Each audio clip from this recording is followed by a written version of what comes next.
Tafakari ya neno la Mwenyezi Mungu tunalolipata inatoka katika Injili ya Yohana sura ya 14 kuanzia aya ya kwanza hadi ya 6. Na katika hii sura ya 14 Yesu sasa amewakusanya hao mitume wake, anaanza kuwaambia mambo yatakayowakuta baadaye. Anaanza kuwapatia moyo, anasema hivi: msifadhaike mioyoni mwenu, mnamwamini Mungu, mniamini na mimi. Akasema, nyumbani mwa Baba yangu mna makao mengi, kama sivyo ningaliwaambia, maana naenda kuandalia mahali. Basi mimi nikienda na kuandalia mahali, nitakuja tena niwakaribishe kwangu, ili nilipo mimi nanyi mwepo, nami niendako mwaijua njia. Katika habari ya kumfuata Kristo, sehemu kubwa sana ambayo adui akikushambulia atakumaliza kabisa katika swala zima la imani ni juu ya moyo wako. Ndio maana kuna sehemu imeandikwa, linda sana moyo wako kuliko kitu kingine chochote kile. Nini? Anasema ndani ya moyo ndipo kuliko na hazina zote za Mwenyezi Mungu. Ndani ya moyo wako ndipo yalipo yale maono na vile vile pia ule utume Mwenyezi Mungu ambao ameuweka.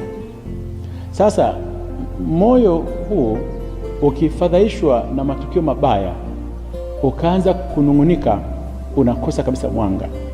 Yesu anasema kwamba msifadhaike katika nyakati ngumu zitakazokuja katika maisha yenu. Msifadhaike mioyoni mwenu kwa sababu ya matukio ya muda tu ambayo itakuja kuwaumiza, kwa sababu mateso ya mwili ambayo unaweza kuja kuyapata ni ya muda, lakini ili uweze kuingia katika maisha ya umilele lazima mwili uweze kutikisika kidogo, upate mateso kama hayo.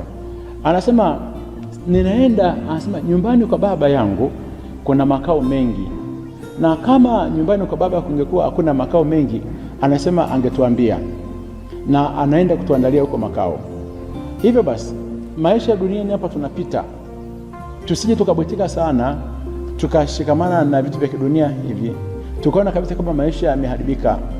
Bado tuna maisha ya umilele, na Yesu mwenyewe anatuhakikishia, amesema kuna makao mengi. Duniani hapa unaweza ukatengwa na baadhi ya ndugu wakakufukuza katika makao yao, katika nyumba zao, lakini usife moyo. Amesema kule kuna makao mengi, yani mbinguni una chumba chako.